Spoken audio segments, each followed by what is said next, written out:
screwed me up. I'm sorry, dude. Don't worry about it. It's not a big deal.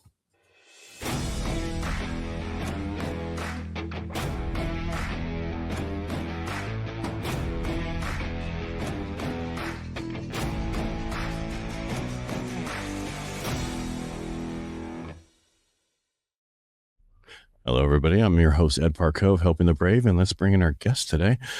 It's Alec Altamirano. I said that wrong, didn't I? Oh, you're fine, man. It's Altamirano. Altamirano. I as soon as I walked away, got the water, came back, I knew I was going to forget what I was here, because he's in our studio today. This is unusual for people to be here. We only do that locally here in Modesto. I had a guy reach out to me from Calaveras. Can I come in the studio? I'm like, no. And the reason is, I like to do these, but when people usually come in the studio, it's an hour and a half. What I mean by that is to talk before, talk afterwards. Sometimes, and that's how it was when it was downtown at the studio downtown. So that's why I like having it here, because that's 30 minutes. That's the actual podcast. It can go longer, but I'm just saying on average. So, all right. There's only one question I ask each episode, which is which service and why did you choose that service? So back in 2005, I joined the Marine Corps once I got out of high school. But prior to that, with the recruiters calling the summer prior, my parents weren't really too big on me joining at that time. Iraq was getting after it. And so they said, well, you go ahead and figure out what you can even qualify for. So the original plan was to go to college and still join as an officer. Why I joined the Marine Corps, why I picked him is the Air Force didn't give me the time of day. I was a big guy getting ready to go into my senior year of high school football, and they wanted me to get down to like 185, something ridiculous. Were you a lineman? I was. Yeah, I was an offensive lineman. So you're a big boy. Oh, yeah. Yeah, no, I was definitely, I was big and I can move. And in the Navy, the only recruiter that was fit was the FMF corpsman. Right. The other guys were just pouring out of their uniforms, their service whites or whatever at the time. And the Army it was kind of like buyer beware. It was like they were too willing to give me whatever I wanted. And the Marine Corps, in a lot of ways, kind of treated you like the hot chick. It was like, okay, yeah, fine. No big deal. We'll see. We'll see. So how you're supposed to treat a hot chick. Yeah. Well, right. Exactly. Yeah. So, not how most people, how most Marines treat a hot chick. They're all over. Right. No, totally. So it was, you want my first paycheck here. You want my, exactly. 28% interest on that V6 Mustang. No, totally. So, it was more of the challenge of being a Marine instead of what I can get from it. So I joined with a 5-year contract with no bonus, just the opportunity to, have a security forces contract, still go back to the fleet and deploy and all that. Yeah, sorry, my American bully's bugging you. Oh, no, he's a good boy. Yeah, he just gets in the way. He's not the smartest dog in the room, but he's a good boy. It's probably smarter than these two other dogs on this camera right now. George, get to your bed. Get over there. He doesn't listen. All right. So the one thing, so my son's in the Army, and the reason he picked the Army was because they guaranteed his job. And what I didn't know when I joined, how big the Army was compared to all the other services. I mean, they're huge, and you make rank like nobody's business. I joined the Navy because they guaranteed what I was going to do, which was a corpsman. And then I got stationed at Camp Pendleton, and I stayed at Camp Pendleton my whole time. So Marines are my people. Oh, absolutely. Yeah. Even though I was at the hospital, but then I went into physical therapy and took really good care of a bunch of people. All right. So you joined in 2005. Yep. How long did you stay in the Marines? So 5 years. Had a 5-year contract, and I got out in July of 2010. And after that, I actually joined the Army National Guard. So the funny thing is, when I went to Iraq, it was during the surge, and so there were some dudes that had been recalled. The Marine Corps said, "Hey, buddy, we got you for one more," and called these guys back, and they'd started school, started lives, and I didn't want that to happen to me. So I joined the Guard as an option to, know if I was going to end up deploying and having to start and stop my life or whatever. So I did that for 3 years after. So that was total of 8 years between active and reserve time. And then I got out and was really trying to figure life out. Well, yeah. So for me, I got out right before the Iraq War what they could call me up it was 2 days past that. Because then everybody told me, because I got my bachelor's and master's while I was in, everybody's like, be an officer. And I'm like, I don't want to be a line officer in the Navy on a ship all the time. That's horrible. You'll never see anybody. You're always on a ship. And so that's why I didn't join anything. And then everybody's like, join the reserves. I'm like, no, they're cutting the force. They're going to have everybody go to war from the reserves. Oh, that'll never happen. And I've interviewed so many guys who was in some type of reserve unit. And one guy, he was deployed 26 times. I mean, just that long. He has so much months of deployment, like 60 months, which is unheard of. But that's just what he was as a reserve. Yeah, no. And I feel like, man, you still have the perfect mustache like you're in the Marine Corps. Oh, it's a little long, actually. Well, right, exactly. And that's the funny thing is, you can only have this little tiny stupid looking mustache. Stay away from Chuck E. Cheese, And my department not that long ago. Well, people don't know that you're with CAL FIRE now. We'll get into that. Yeah, but yeah, totally. Yeah. So they actually let us grow a little bit better mustache, so we can show up with our kids to Chuck E. Cheese and not get looked at sideways. Well, the big thing with the military, it's all has to do with the gas mask. And that's with us because we used to be able to have beards in the Navy, and then they got rid of that. Right. Because especially, and I always grow one wintertime for fun to see how far I can grow it and then if I have anything to do with the VA, I have to have my beard. Absolutely. Because otherwise, I mean, if you go for any PTSD or anything, if you're not scruffy, if you're not that, they don't think you have anything wrong with you. You're fine. Oh, no, totally. No, absolutely. All right. So your plan was to just do the 5-year stint and that's it. That was your plan, or was it just like, I'm done after 5 years? What was your plan when you joined? Well, or did you have one? I didn't necessarily have a plan. I was more open to re-enlisting. But what I was seeing as I went through my time in the Marine Corps was just a change in the culture. When I joined, everything was really active with Iraq. I mean, there wasn't so much the focus with Afghanistan that came later. And the closer that I got towards my last year when I was going to decide whether I was going to re-enlist or not, it just wasn't for me anymore. And I was ready to get out at that point. So, 2010 being what it was, I just figured, okay, I'd, get out and use the GI Bill and go to college and work on my bachelor's degree. Because there was not a whole lot of time in the infantry to work on that stuff, because you're either out in the field or you're back in the rear and there's always something else going on, and it's just logistically was not that feasible. But the economy being what it was back then was pretty rough. Mm-hmm. And that was from the 2008 real estate crash that took everybody out. Exactly. So, and I didn't really know what I wanted to do. I had an idea of being a fireman. I was a freshman when 9/11 happened. So, once I got out, I didn't really know or really have a direction of what I was going to do. And so I kind of floated through life and used the GI Bill to pay for my living expenses. I got college done eventually, but it wasn't my main goal for using the GI Bill, which was to survive at that point. Right. It worked for the most part. I mean, ended up moving back home to Modesto, and so you're from Modesto originally? I'm from Modesto originally, yeah. So I came back home and tried to figure out what my life was going to be. Ended up going through EMT school here in town, and met a guy who he was a vet as well, and he worked for CAL FIRE, and he said, "Hey man, you need to apply to CAL FIRE. They love vets." And I was really fortunate at the time that once I interviewed with what the process was to be a seasonal firefighter at the time, and got really lucky that there was a captain when I was politicking and got on the list and everything that decided to take a chance on me.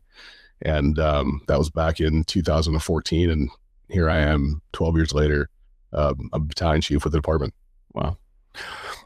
So I want to go back a little bit to your service. Okay. Right. So where were you stationed? So I was stationed initially, Naval Base Kitsap Bangor up in Washington State, just in the Bremerton area, part of the Marine Security Force there. And then, just so you know, my son's in Yelm. Oh, for the joint base there. Oh yeah. That's over by Tacoma, right? Yeah, down. Yeah. And he lives on a lake. And it's really, horrible life. Yeah. Well, he's going to the desert next, which is in a few months. So, and that's his new duty station outside of Barstow. Oh, that's gotta be fun. Yeah. Well, it's better than Louisiana, the other choice.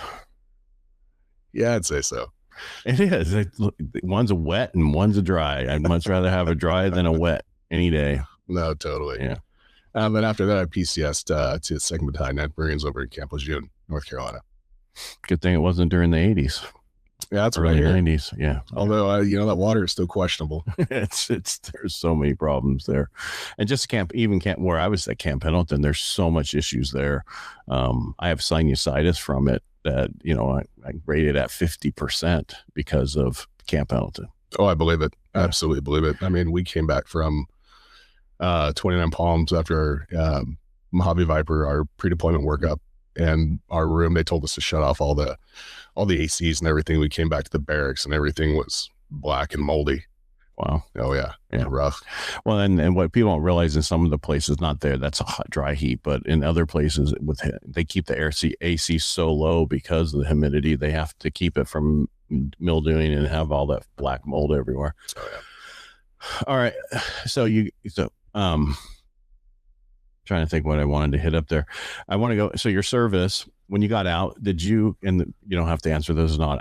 I always ask people about benefits, if they ever went to get their benefits and where they are with that, because I think it makes a difference in people's lives. A lot of vets are told that if they didn't go to combat, if they didn't have that, don't even apply for any benefits at all. And you need to and I'm big on it, because even if it doesn't bother you today when you get out, it will bother you in 20 years later or 15 years later. No.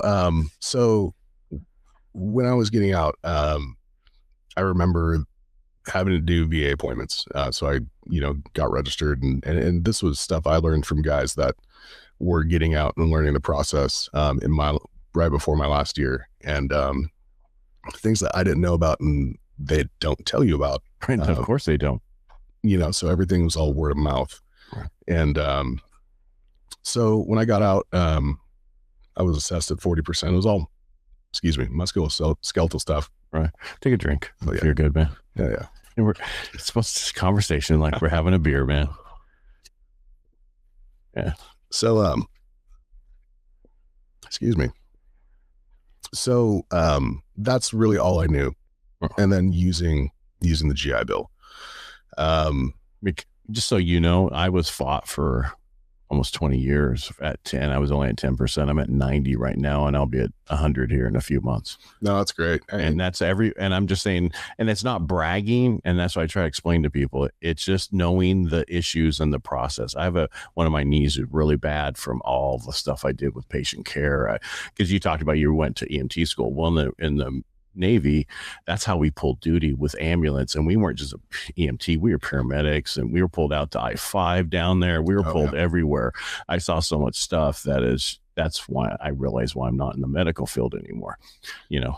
Oh no, totally. And there were things as I got into my career and where I was working, I worked in a real busy system that I didn't realize bothered me until things appeared in my work life. And so using the VA and realizing what the VA is, I mean, it's not a perfect system. No.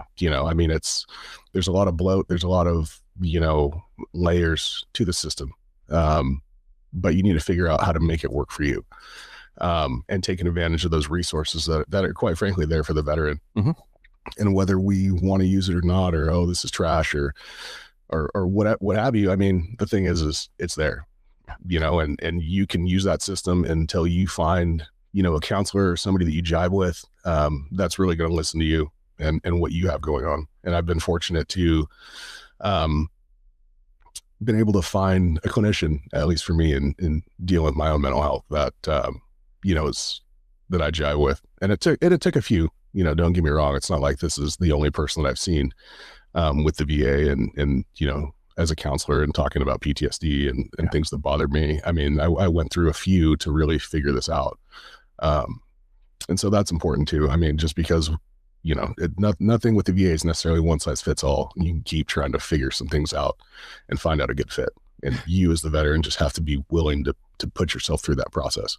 And speaking of that, so for years, I mean, we're talking like up until recently, PTSD was the scarlet letter. You never told people you have PTSD. I'm not going to get hired here and here. And one time we had the sheriff on our radio show, and I was asking him about disability because everybody was worried about if they have their disability with the VA that they can't be in the sheriff department or whatever. And he's like, well, if you're dealing with PTSD, as long as you've dealt with it and you're working through it, we're okay with it. Because they don't tell you, here's my limit. I'm PTSD with the VA. So. Right. Well, I think, in recent years and what we've come to find out about PTSD, I mean, when you look at, World War II vets or, they talked about shell shock or combat fatigue or, whatever, term that they put on what we now know as PTSD today and how it's, materialized through Vietnam vets in the Gulf War and, getting through the global war on terror. And again, the things that we know now in the research and the studies that have been done, PTSD is only as limiting as you make it. Right. I mean, I've personally, not only had time in dealing with my own bullshit, quite frankly, with a counselor, I've been open to and have been to, a 10-day, it was like a trauma retreat where you have a one-on-one with a therapist and used EMDR therapy to really feel a lot better about things and being better equipped to deal with things as they come up. And so as things appear, it's not as bad as what it was before. You know what I mean? Mm-hmm. Things don't go away. No, you just learn to deal with it. Yeah. You learn a more productive way how to deal with it. Right. That's, it never goes away. It's there forever. But even in firefighting, even in, the other people who do EMT work or paramedics or firefighters, all those services people have PTSD too, to a certain extent. They deal with the same thing we deal with. Absolutely. And that's when I did the firewalk, I did firewalk twice now for veterans.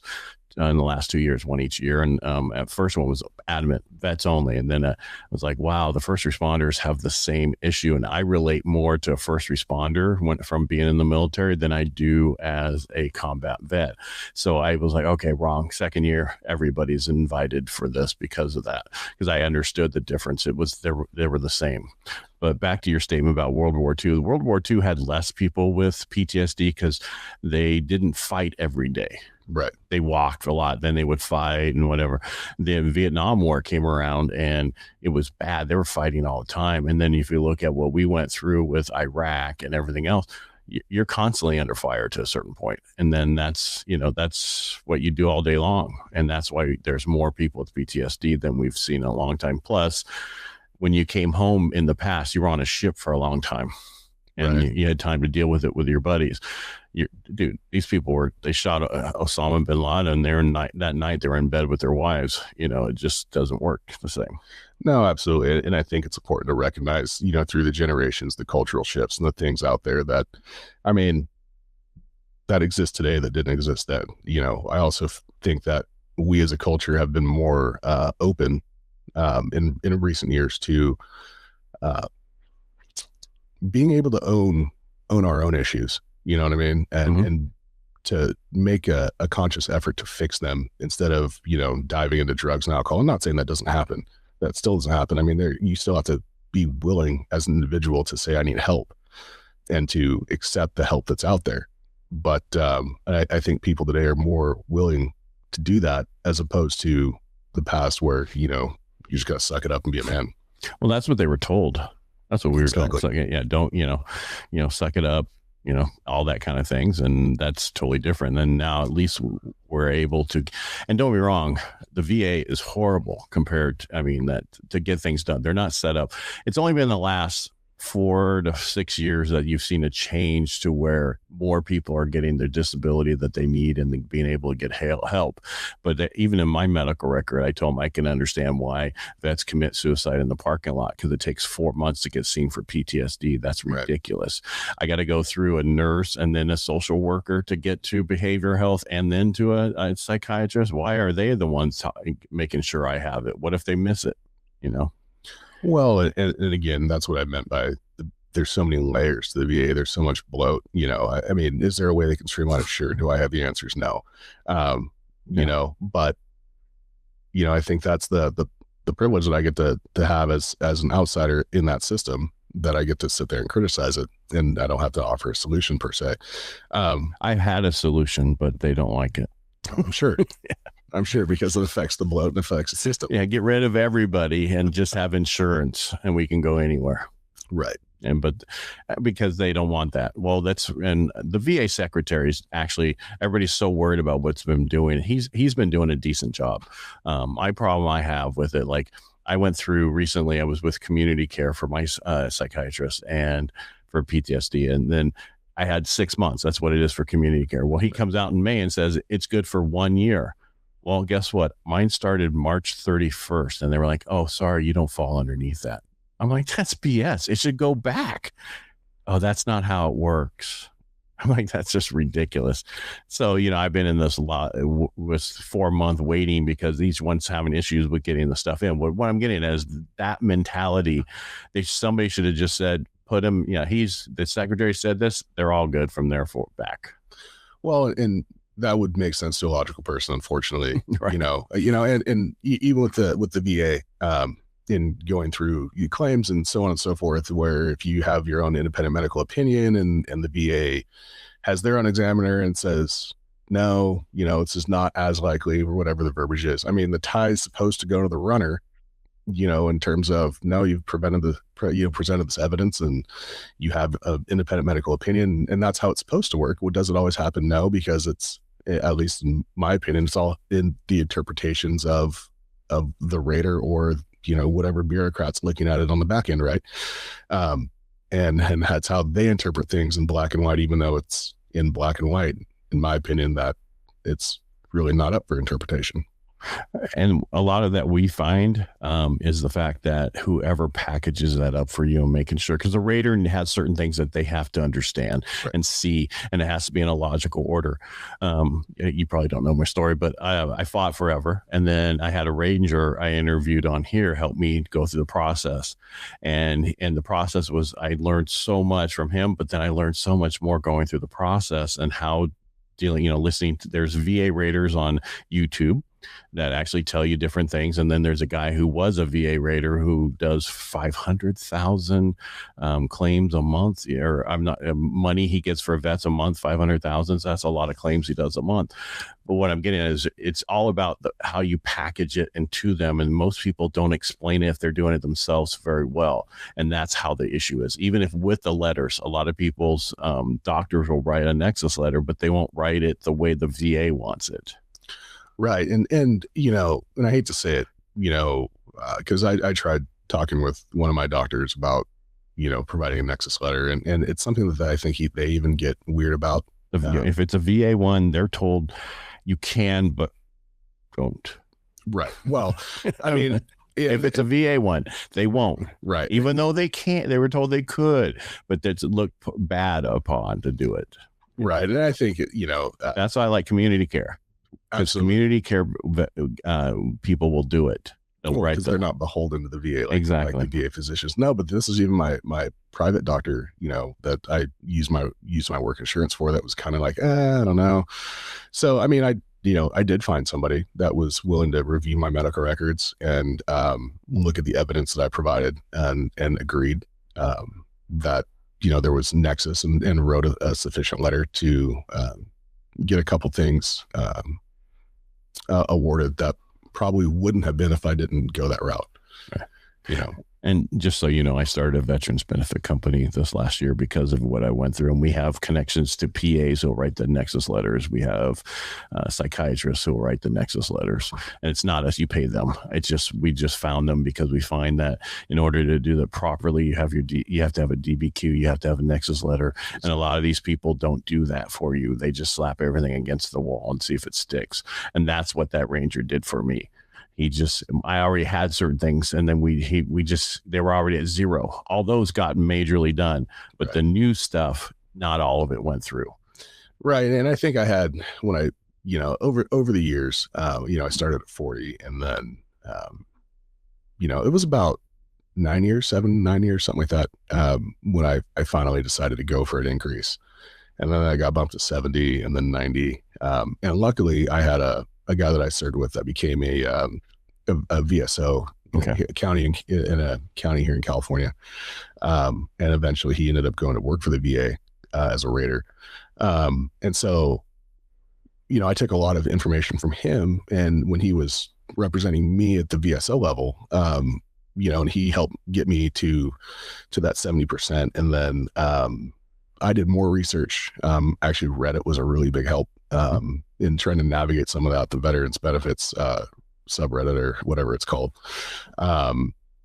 in trying to navigate some of this, and the people that are raiders that, shared their insight on, how to ensure, a favorable connection. Right.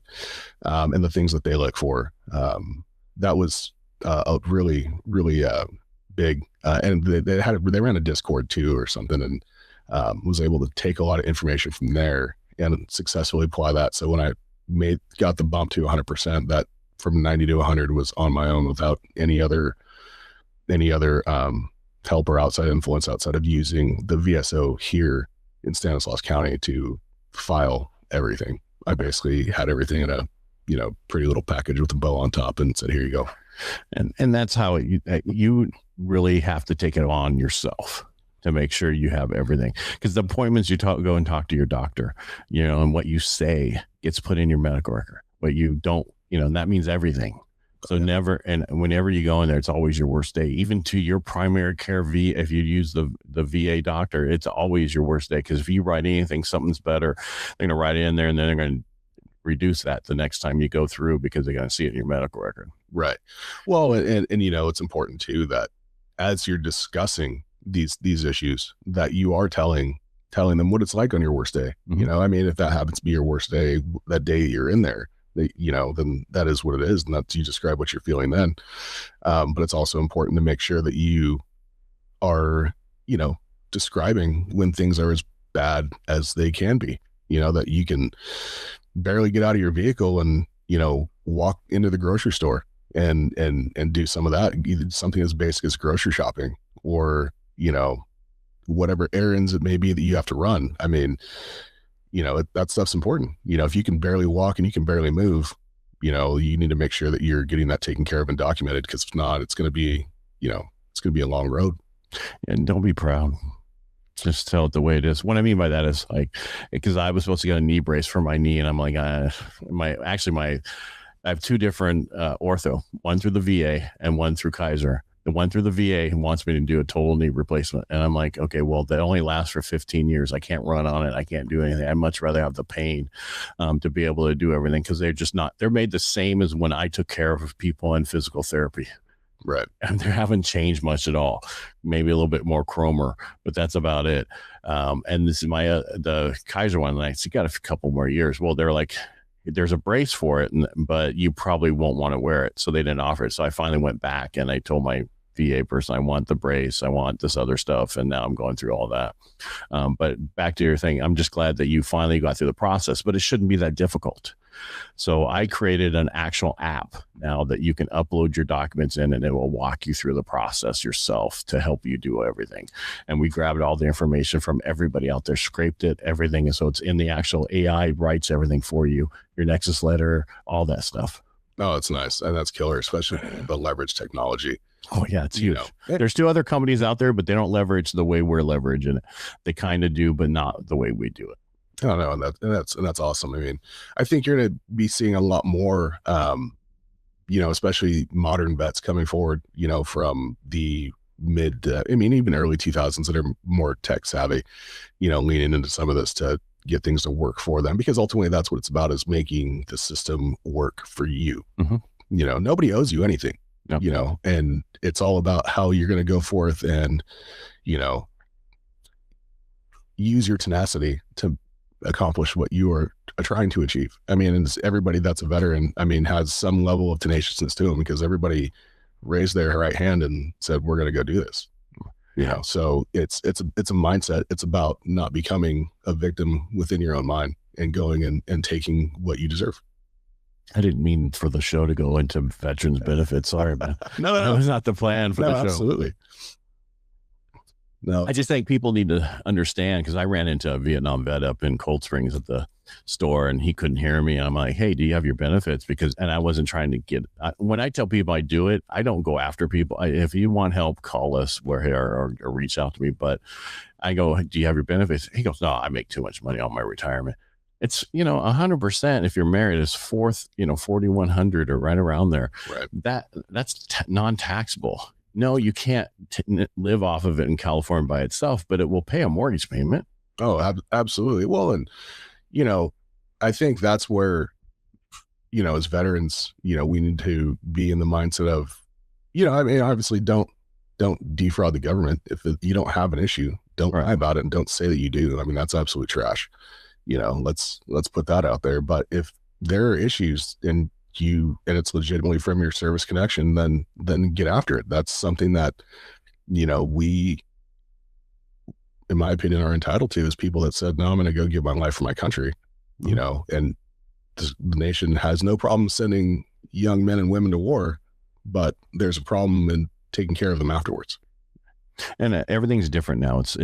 We're so connected that we can find this information out, where prior to the last 10 years, there was the internet came in 1990, but it was not the way it is now. And there's, all the Facebook, all the different groups to stay connected. What did you do? What are you doing differently? Like the Raider stuff on YouTube that you can find out and listen to and figure out what to do. There's so many ways to get it done, which that's why 70% of the people going for the benefits right now are 50 and older. Right. Because they were told no forever. No. And there it is right there. When we no longer have a barrier to information. And honestly, I think one of the biggest reasons for that is YouTube, and how people have been able to leverage content creation in YouTube to get, and it helps that they can get paid and, have things monetized for it. There's obviously incentive there. Right.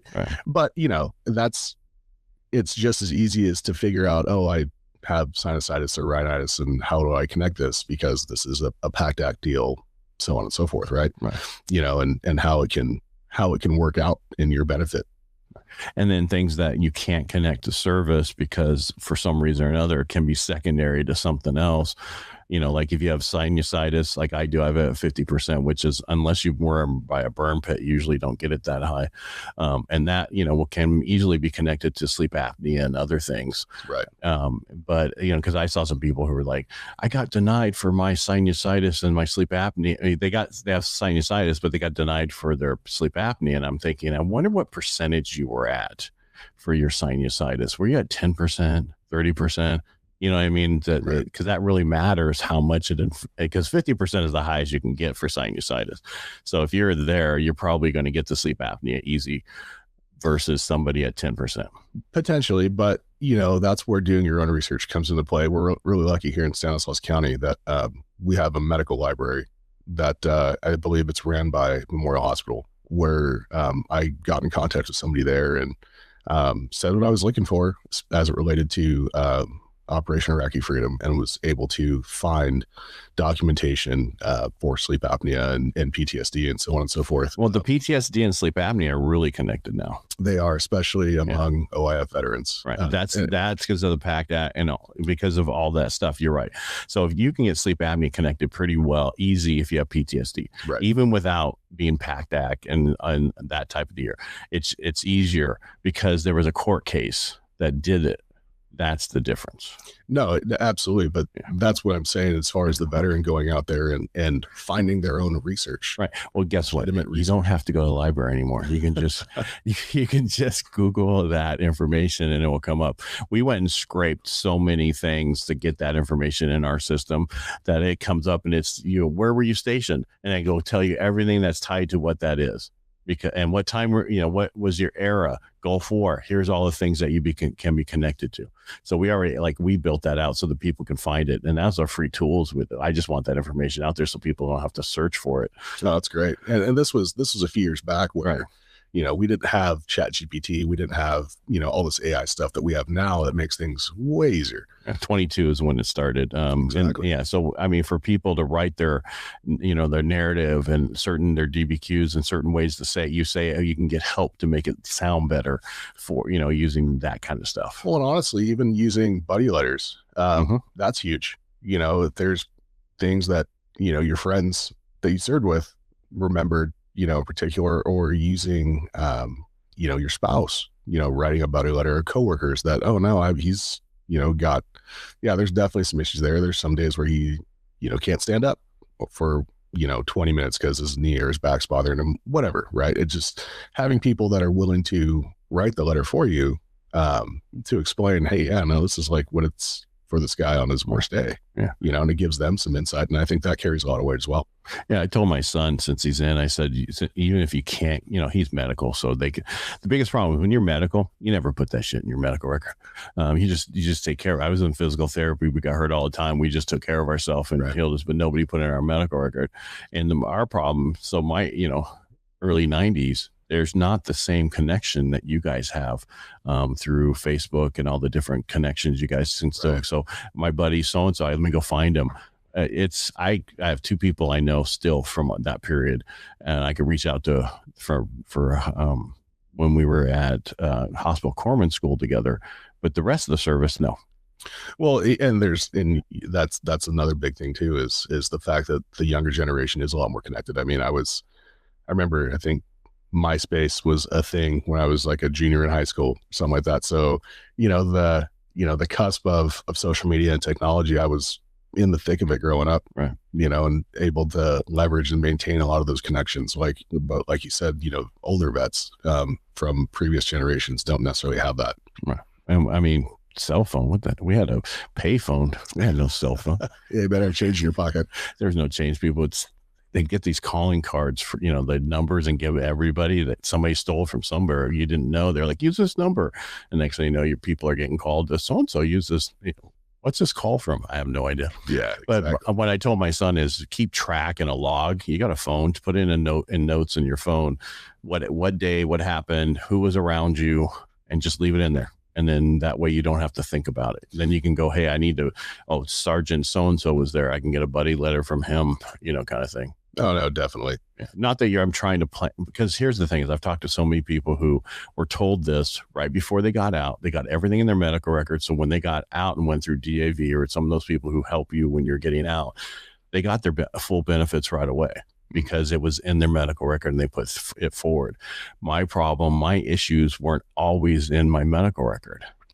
Well, and even, you know, you mentioned that, you know, medical folks don't put stuff in their medical record. I mean, I was in the infantry, and, you know, especially as a machine gunner, you didn't go to sick call. You know, you didn't have, you know, your leg better be cut off, or, you know, something better be obvious if you're going to go to sick call and go through that. And that's part of the culture too. I mean, you don't want malingerers. You don't want people, you know, you have to be able to reach down and grab a pair and get through it, because that's what's going to take when, you know, where the metal meets the meat. Right. So yeah, you do want to discourage some of that.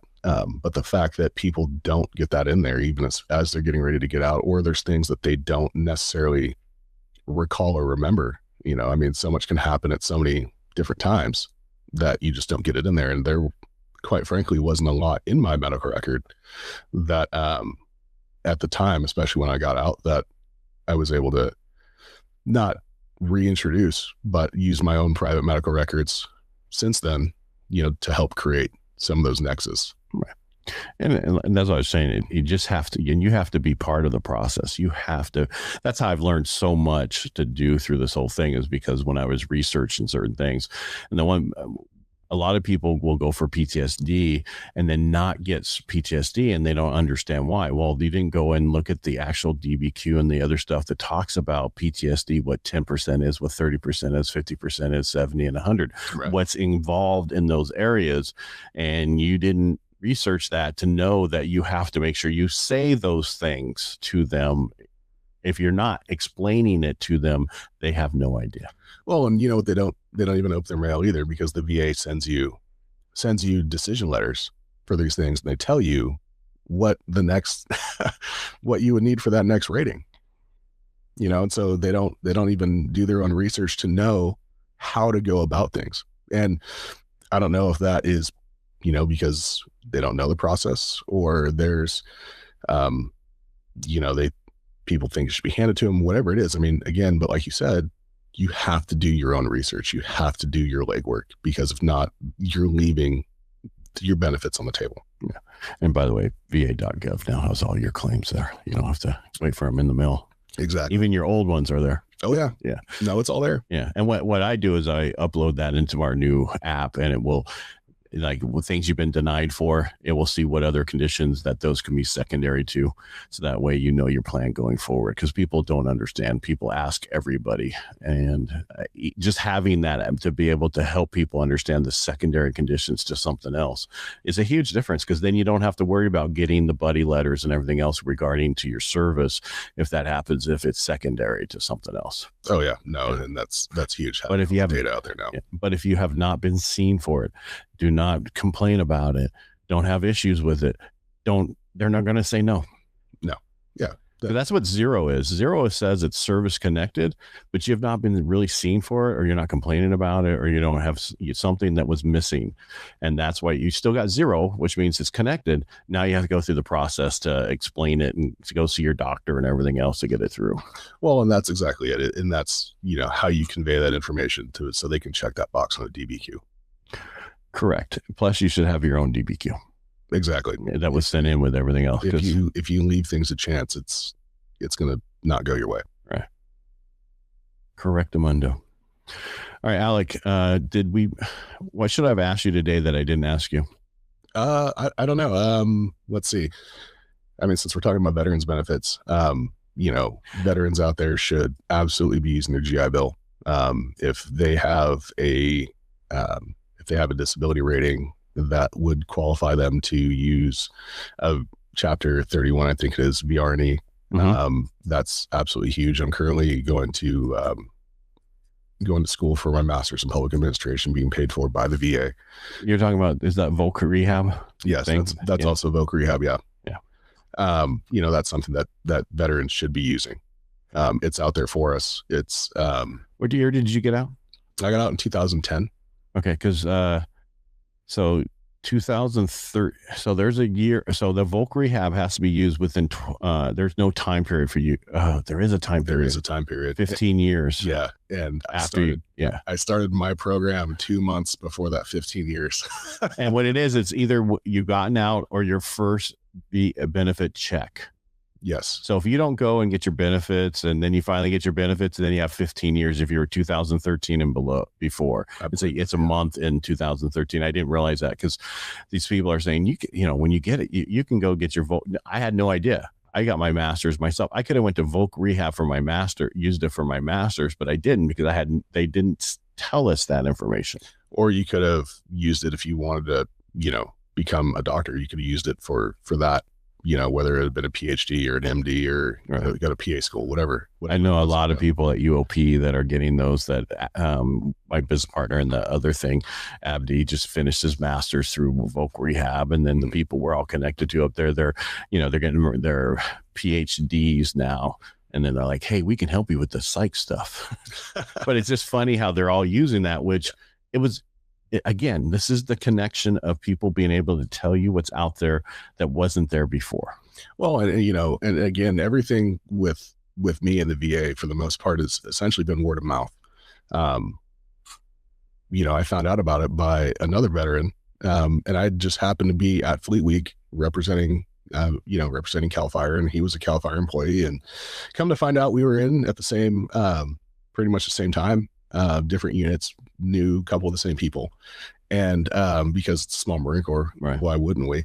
And he told me it's the men's department, I guess. What you say. No, absolutely. And he told me about Voc Rehab. I was like, I've already used my GI Bill. And he goes, hey man, I think you really need to look into this.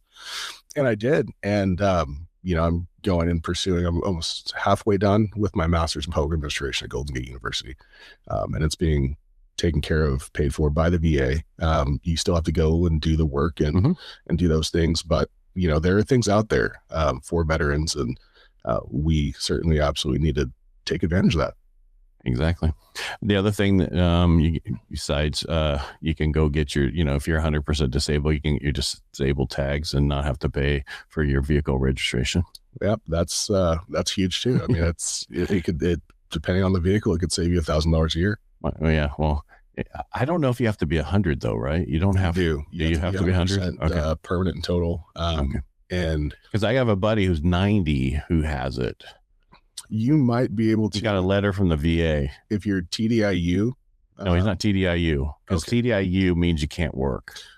Right. You don't want to do TDIU and work. No, definitely. Because they'll take it away from you. There's definitely a threshold if you are working with TDIU, but it might be just that his, whatever his disabilities are, such a threshold that the VA. They wrote a letter, and then the letter he took over there to get it. Right. So that's all done through the county BSO, right. At least in California it is. Yeah. Well, anything you want veteran on your ID or your driver's license, you have to get the letter from them to do it. No, exactly. So yeah, I mean, the fact that he's 90% and he was able to do that, I mean, that's huge.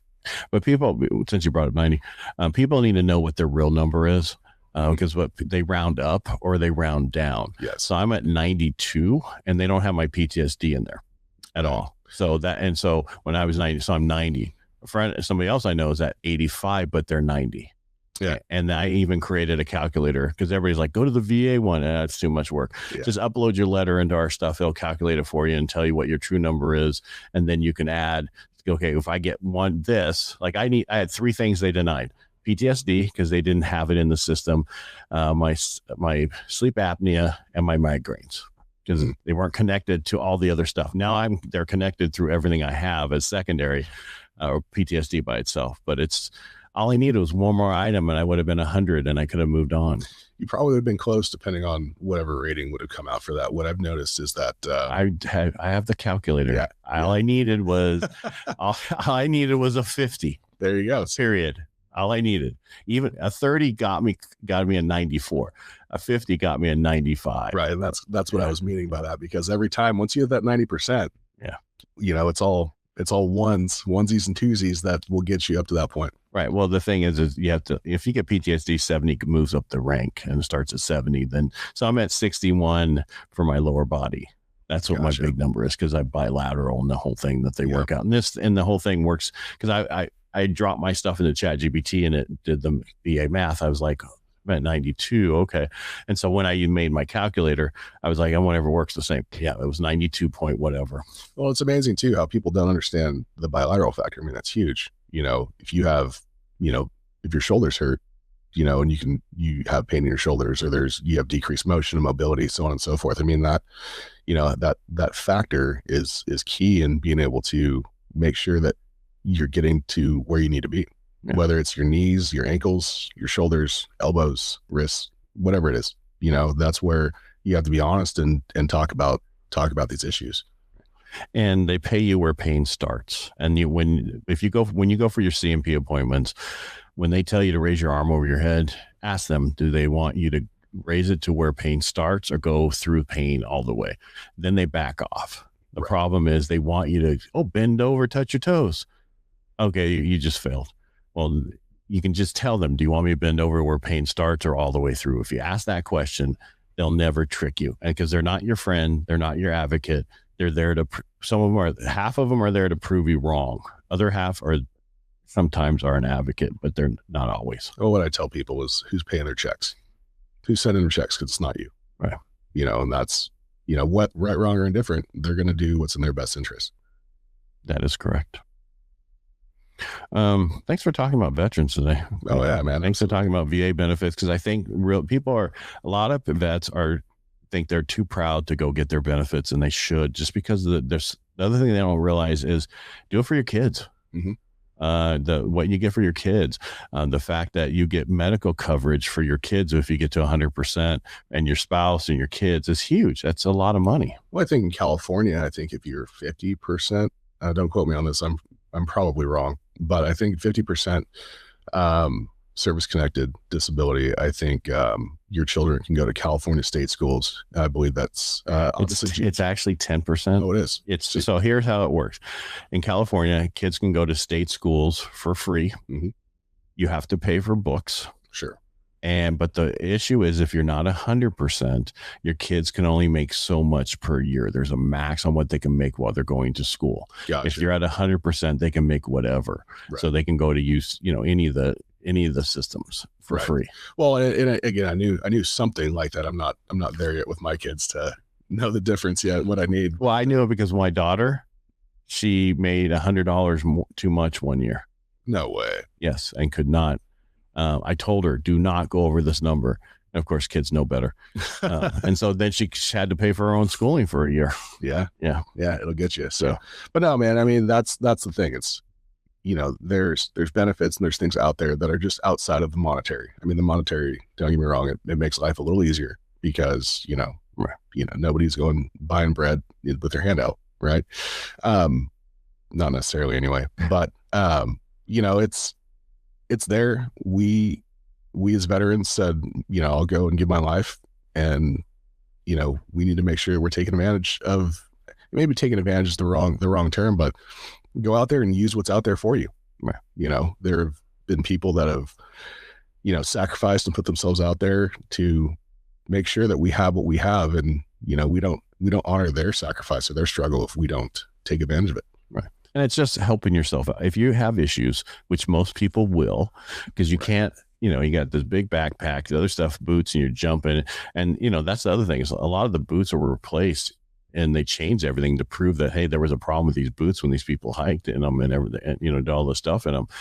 You did so much that we beat up our joints. If you jumped out of a plane and you hit the ground, that's not normal. That's not a normal thing. You do that enough. That's why my son finally gave up airborne.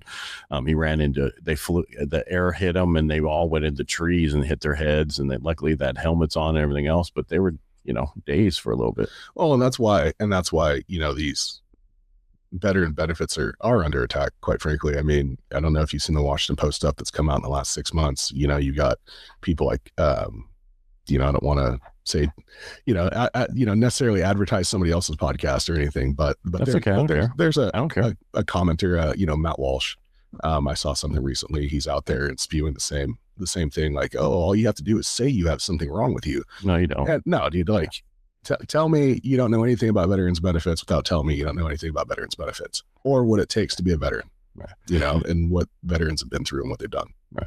And the thing was, somebody had said that they could change, why could they be 100% and still working? That was the big thing. They wanted to move it to where you can only get to 90, but that's not how the benefits work. That's not how the law was written. The law was written that you could be at 100% and still work. Well, TUID or TID, whatever the hell it means, you are not employable. So you can't work with that one. Well, and what are you telling veterans too at that rate? That you either be dependent completely on the government, if you are this percentage or what have you. I mean, how do you go and empower people to continue doing good things? I mean, throughout the history of this nation, I mean, veterans have contributed hugely to society. Look at veterans that have, created these Fortune 500 companies, built it from the ground up. Look at these veterans that have, had successful careers in Congress. You think John McCain would have, been 100% and still been able to be a U.S. senator, under those rules, right? Well, that's, senators and those guys make a lot more money somehow. Well, that's another conversation probably when the cameras aren't rolling. Well, that's because that's the problem with what's the guy's name with the patch? You know, Dan Crenshaw. Yeah, he's made so much money. He's worth so much money now, and everybody's wanting to know how he got it. So he just asked Nancy Pelosi what her trades were. That's easy. No, totally, man. And you know, again, you know, veterans, you need to be out there. If you're watching this, you need to go out there and you need to make sure that you go and, you know, look at everything you're entitled to. Yep. You know, you've earned your benefits, and go out there and get after it. If not for you, then for your family. Yeah. And that's why it's for your family. Just figure it that way. Do it for your kids, do it for your wife. That's what the benefits are. They're there, but the problem is they were not hidden, but there was not access to them like there are now. Like that information's out there. Anybody can find it. Well, again, and I think it goes back to being able to leverage technology and the fact that the freedom of information is so freely. I mean, there's no roadblocks. You don't have to go to a library anymore and look through an outdated encyclopedia or medical journal or what have you. I mean, it's there. It's literally at your fingertips. It's in your pocket. And like they just had one recently go through a court case, where a vet had sued them saying that his weight was from PTSD, and they were denying him. Well, the court case went through and said, yes, it is because of your weight gain is because of the PTSD. And so now weight gain is a disability under that whole thing. Right. Well, and I'm not laughing at that because I gained some weight back dealing with the stuff I've been dealing with the last year. But and you know, and that's just how it is. It will be fine. I'll get rid of it eventually. Right. Well, or they put you on medication that causes weight gain, you know, and that's one of the other things that the VA's, you know, known for is just throwing pills at you and expecting the problem to get better or go away, and not addressing the other side effects that come with having to take medication. But the positive thing, as negative as that is, the moment they give you a prescription, they have just diagnosed you with PTSD. Right. So it's a bad thing, but somebody says, you know what, take the pills, but don't take the pill. Well, I mean, it's up to you, however you would do it. I'm just telling you with people, but I have just found if you're going for PTSD through the VA to get your benefits and they've diagnosed you and give you medicine, you've been diagnosed with it. Well, absolutely. And that's where you as a veteran also need to do your research. I mean, trust but verify is what we tell people, right? I mean, make sure that the meds they're giving you that aren't contraindicated with one another. Make sure that it's legitimate, that the purpose is, you know, what it is. I mean, there's documented cases where veterans have died trusting the VA, but they've been prescribed because the provider didn't either do their due diligence and review their medication list, you know, and prescribe something that was contraindicated with something else they were already taking. You know, and veterans have died because of that. So make sure that you're going through and you're doing your due diligence. I mean, they're doctors, but it's called practice for a reason. Practice. Exactly.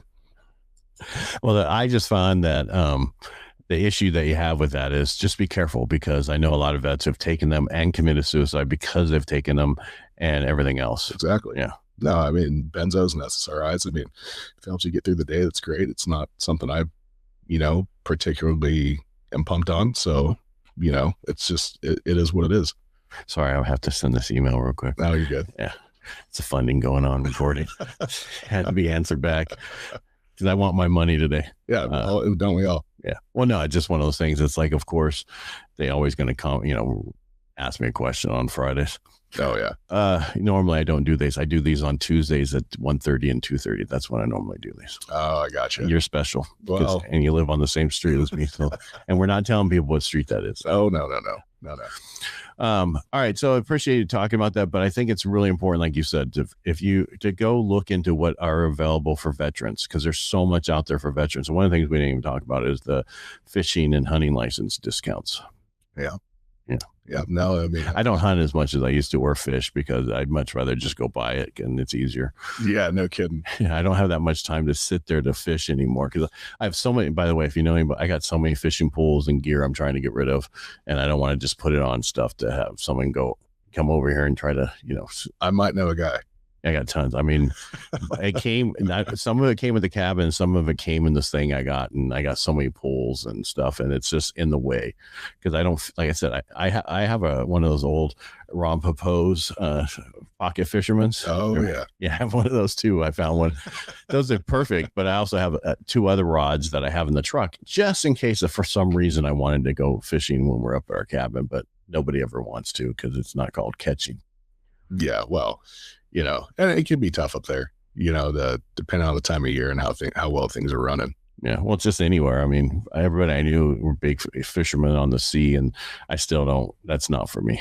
No, I'm not big on that either. I did take a 40-footer down from San Diego to Cabo. That's the yacht, by the way. And we did it one time, and I said, I'll never do that again. That's not something I want to do. No, my second deployment was on the Wasp. So we were part of the ground support element, or the ground combat element, sorry. And we were on Guantanamo Bay for a couple months and came back to the ship. And I think we hit, I don't remember what hurricane was coming through. And I think it got downgraded to a tropical storm, whatever it was. And I've never experienced seas so bad. I remember my, buddy in the head, clutching the toilet, trying to hang on for dear life. That was terrible. What's worse is for us, I'm sure it is, because just so you know, I was in the Navy for 5 years, 5 months, and 14 days. I only been on a ship once, and that was to see my girlfriend, and I couldn't tell you what to do to each one. So the only thing that really I was on the ocean was that yacht. And then when we got into port, once we got down there, you go in your hotel room. I still, you don't close your eyes because you're in the shower because you feel like you're on the ship again. Oh yeah.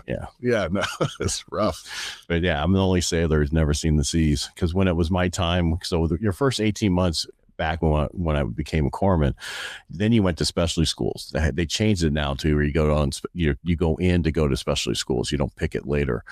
And I had 18 months in, they said, you're either going to a ship or a specialty school. And I said, well, what specialty school is not on a ship? They said physical therapy. I said, sounds good to me. And actually it was the best thing I could have picked, sports medicine kind of stuff. And I did triathlons and a bunch of stuff down in San Diego. So it was perfect for me. Yeah. Yeah, no. Well, but that's the thing, man. That's what's so great about the military is there's so many specialties. There's so many things you can do and get into that, there's something for everybody as long as you can qualify. And I tell people that with this, even, with CAL FIRE young seasonals, if you think you want to do it, go do it now while you're still young and healthy. And that way you don't have to sit there and say, I wish I'd have done this. There's so many guys say, oh, I wish I would have done that. Well, and the other thing about disability is your ratings. You're a protected class to a point where when you go for employment and other things, that it helps. Yep. No, absolutely. And having veterans preference, especially, if people are interested in employment with the state of California, I mean, fill out that form. Yeah. Because you're, unless, I won't get me started. Right. Well, fill out that form. Yeah. Because because you're a protected class like everybody else in the state of California. Right. Well, I'm almost 42. So, that's the big one. Why is that the big one? Oh, it's just because that 40 is like the cutoff for age being a protected class. Oh, really? Oh, yeah. And I think you're a white guy too. On top of that, I'm actually Hispanic. That's white, dude. Did you ever fill the application? That's true. For a home loan. I fill it. This is the funniest thing because that's what I always get up. I always tell people when they say, "Okay, we have whites, we have blacks, we have Asians, and we have Hispanics." Okay, well, the Hispanics should be under white. Because exactly. I fill out an application for credit and there's only so many races, and I'm not going to get into that because it really doesn't matter. We don't see race here when we're talking, but it's the funniest thing. You guys, and you can't, that's a ethnicity, not a race. And so then why is it separated out when they were showing all these things in Stanislaus County and what they need for different things, and they need it for white people and they need it for this, and they need it for Hispanics. Well, why don't you put the Hispanics underneath whites? Because you need it for that. Then it would be a bigger market for everybody to see that, No, I knew a guy that when he went for the Air Force, his recruiter put him down as black. White as can be, white guy. But with the name he had, he could have gone either Johnson. Something like that. Yeah, that's like what's his name on I don't know if you ever watch Fox, but He's on the 5. I can't think of his name. He's 1,024th or something black. Oh, that's funny. Yes. It's a running joke on there. He's more black than what's her name was, Cherokee. Oh. Yeah, no kidding. Yeah. No kidding. All right, we could be here for days, so I'm going to call it. Cool, man. All right, appreciate you coming in, telling your story. I know we didn't get much into CAL FIRE, but how tough is it to get into CAL FIRE if you're a veteran? I want to get in this real quick, and then I'll let you go.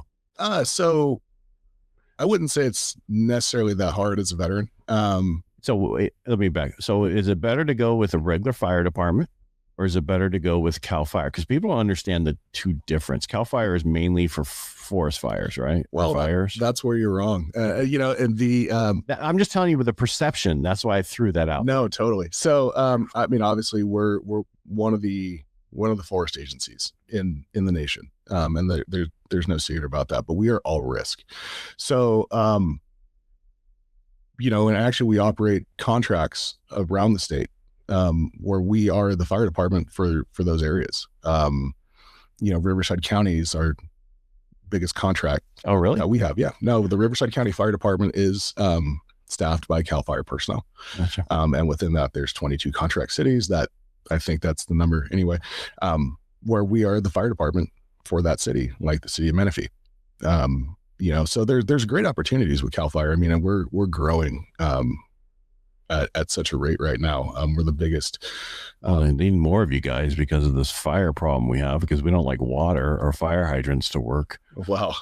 I won't touch that one, but no, that's just LA. So yeah. No, we're the biggest local in the IAFF. And we cover everything from Oregon to Mexico and the Pacific to Nevada and Arizona.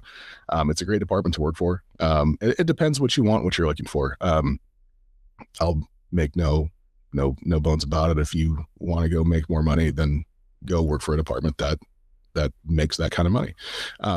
So what's the benefit of work at one? You start seasonally, right? Where you don't work full time, right? You can, and that means that you'd be working up to 9 months a year, which is how I started and where I started. But if you were, say, a paramedic, and you had some relevant experience, then you can, there's certainly positions out there where you could either be limited term or a permanent employee. And limited term means you could work for up to 2 years, or as long as you're on the list before being laid off, potentially. But no, I mean, in terms of talking about permanent employees, there are options there. But being a seasonal is the most common. The firefighter one is the most common entry into CAL FIRE. See, I like CAL FIRE because I do a lot of their loans, and there are a lot of veterans. No, they do, and that's honestly. I help. I do those that served. I serve those that served. Oh, totally, man. And that's the thing, is that the guy that I met in EMT school, I mean, he's told me they love vets, and they do. I mean, well, it's almost a paramedic. Everybody just talks about how it's so much like the military. Yeah. So it's the only career that I can relate to being in the infantry. Oh, really? Yeah. I mean, there's a lot of correlation with that. I mean, there's a lot of shared hardship. It's physical. You're out there in the woods. I mean, unless you're back at base camp and working in base camp, that the most that I can relate to that is, being out there. When I was in Iraq, we lived out in the city of Ramadi. We didn't live on Camp Ramadi with the FOBITs, so, there's things like that. There's the shared hardship, the hard work. You're working together to achieve a common goal. But in terms of working for CAL FIRE, it's a great start. If you want to get in the fire service, CAL FIRE is a great start, and it's a great place to figure out if this is what you want to do. Local government departments, I would say, like to pick up folks from CAL FIRE because you build in a certain work ethic, and there's a certain reputation among CAL FIRE people in the department that we're workers and we'll get out there and get it done. So, and the fact that there's exposure to station life. It's not the 21-year-old kid that's only ever lived at home necessarily, that doesn't know what station life is like, that doesn't know how to cook or do their own. So is it like a real firehouse station? Oh yeah. Okay. No, absolutely. And so not just, I mean, we do get those folks, certainly. And it can be a little bit of a learning curve for them, to figure out. I mean, in a lot of ways, it's figuring out how to be an adult. If you've never had that, how do you learn it? So, with CAL FIRE being a good place to get some experience, that's why I would say local government departments like picking up people from CAL FIRE, because they're getting somebody that's had that exposure. Well, they're also already trained. Yeah, I mean, because if you go, I assume you guys have a like a training that you have to go through beforehand, kind of like the local fire departments have. So what we do with seasonals, with firefighter ones, you're like, here's your shovel, get after. Well, back in the day, they actually used to, from what I hear anyway, this is back when they wore blue jeans and wore, metal helmets. But that would have been really hot with a metal helmet. Right. From what I hear, they drive by, hey, you want a job? Here's some gloves. Let's go. That was from what I hear. Kind of like we do for Home Depot now. Yeah, no kidding. Hey, it's a great. That's the only way I got that. I had the dig out front here, and that was the best way to get them. There you go. I couldn't get anybody to do it. But what we do is, the best way to get in, I would say, go and get a fire academy. Okay. This is for anybody that's listening, that has an interest in the fire service. Go and get a fire academy at an accredited institution. So do it yourself, pay for it yourself. Pay for it yourself, or if you're a vet, use your GI Bill. I did. Oh. I used my GI Bill and went through Modesto Junior College's fire academy. Mm-hmm. Came out with my certificates that I needed. But I'd been hired with CAL FIRE prior to going to my fire academy. Which was easier to do back then necessarily than now, I would say. But it gives you a good foundation. It at least gives you a leg up to have a certain amount of certs that any fire department's going to expect you to have, to have a baseline. And then let's say you get hired by CAL FIRE, you will go for, we call it a rehire academy. So it's where our returnees come back and, verify their skills and everything else, before we turn them loose, back to the stations. Is that like each year they come, or is that just if they, okay. Every year. So if you've been a firefighter one for a couple seasons, you're still going to come back, and, there's annual forms that have to get done. There's fit testing, which is an OSHA requirement to make sure you can wear an SCBA, that's the self-contained breathing apparatus. You got to make sure they're shaved. Right. They're in the right. I wouldn't make it, but that's okay. I'm sure you'd be fine. Yeah. But no, so that's part of it. And then you get some experience, and if you qualify to take the next test, for promotion to engineer, fire apparatus engineer, when you feel you're ready for that, some folks do it sooner than later. What's the age cutoff? We don't have one.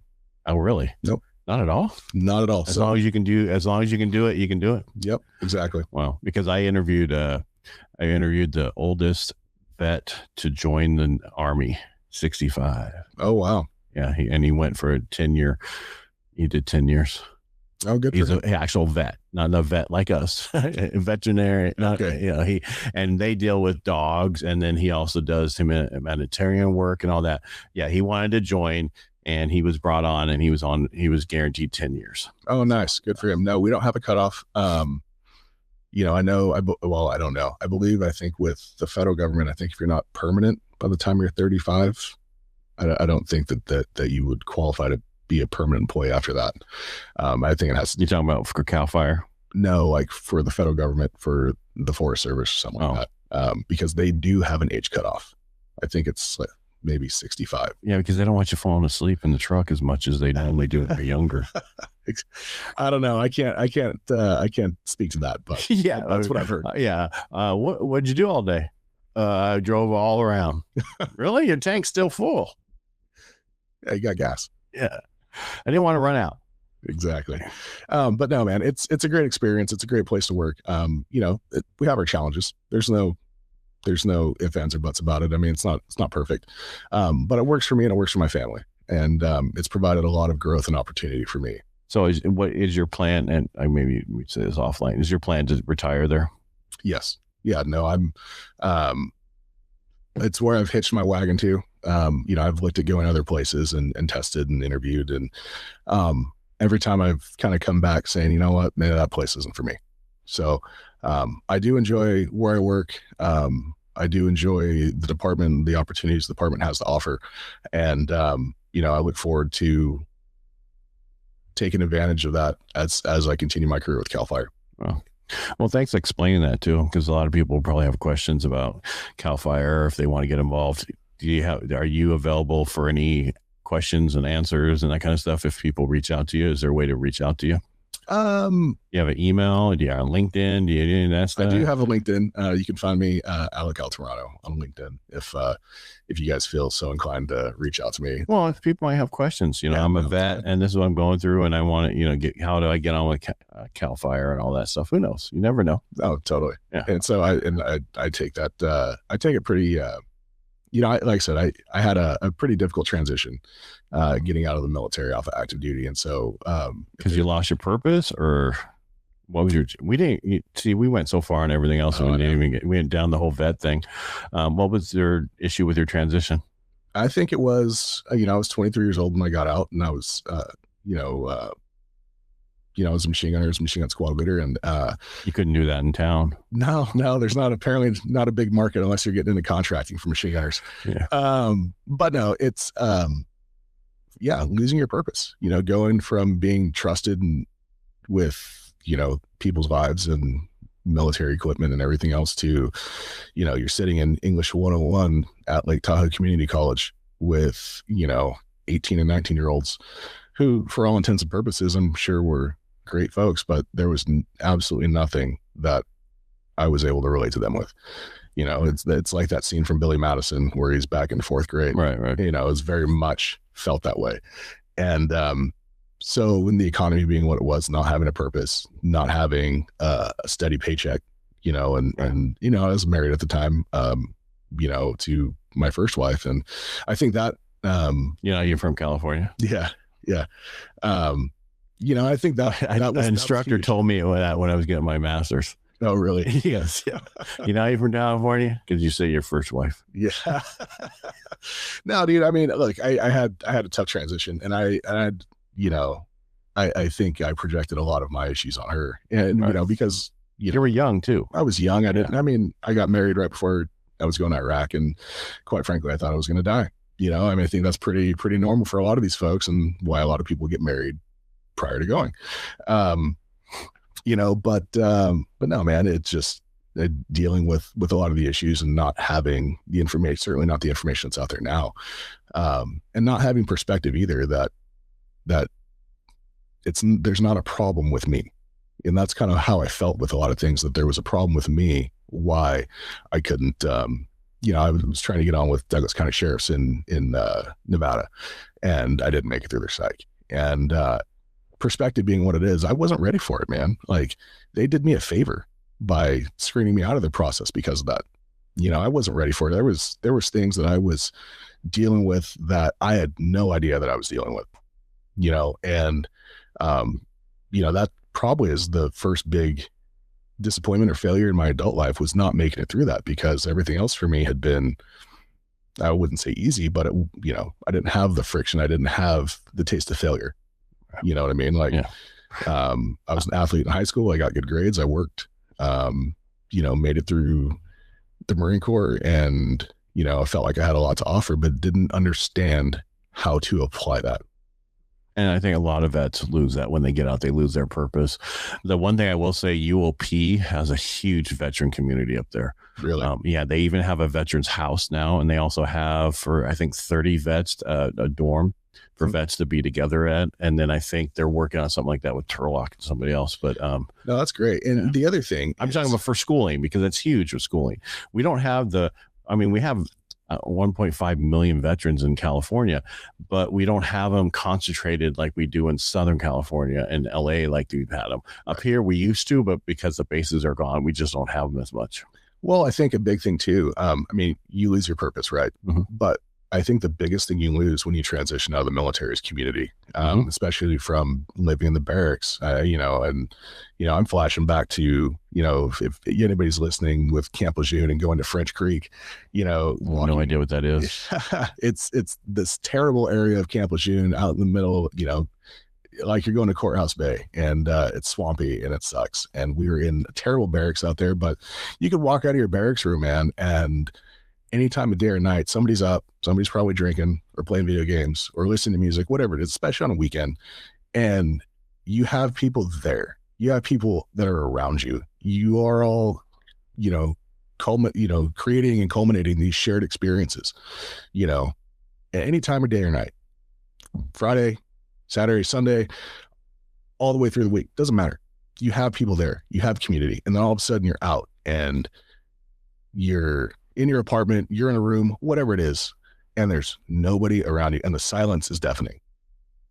I didn't realize necessarily what I was missing. So I, like CrossFitters and jiu-jitsu, how do you know someone does CrossFit or jiu-jitsu? They're going to tell you, right? So for me, like, finding some of that community has actually been through jiu-jitsu. And are you still doing that? I try to. I mean, my schedule is so right. Well, I just hear everybody complains about their shoulders and things. I don't understand why, but yeah, right. And their hips, but your hips, your knees. Yeah. No, I mean, it's been good for me. It's been, in a lot of ways, it's kind of been like therapy to feel community, and you're doing something that's hard, I mean, I did CrossFit, but it was the first time I tore a hamstring. Exactly. Well, doing something easy. I couldn't believe it because I was a huge lifter for so long. Right. Yeah. And it's different, man. It's different muscles. I mean, you can go, if you're able to run 5 miles, you can go run 5 miles, but you get on the mat, it's a different set of lungs. It's a different set of conditioning.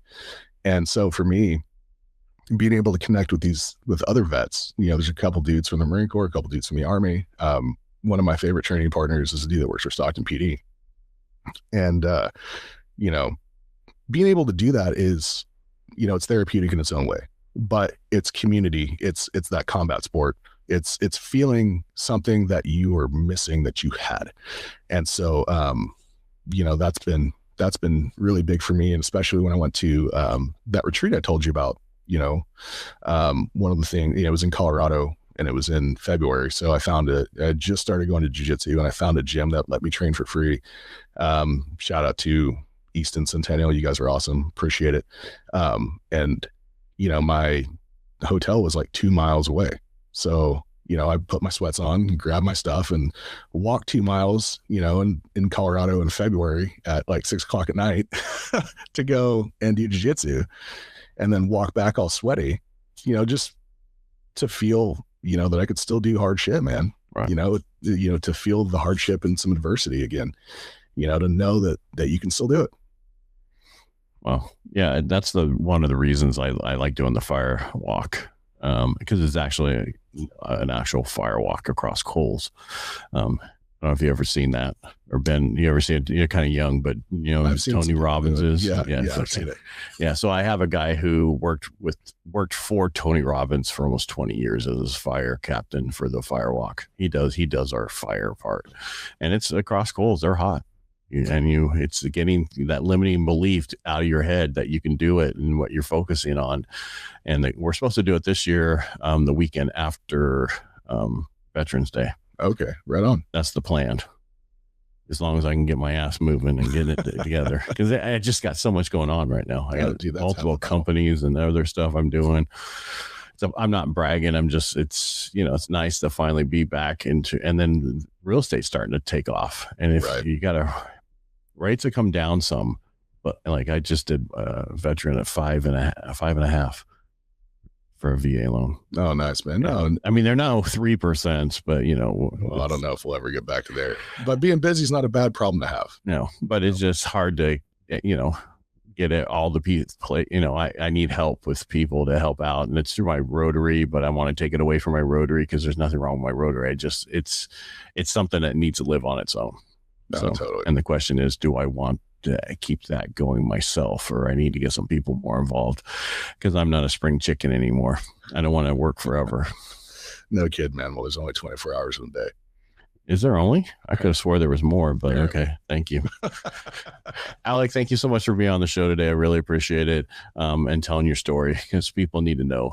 And, you know, everybody has a story, and everybody should tell it, and everybody should, connect with other veterans and do that. And I appreciate you doing that today. Yeah, dude, absolutely.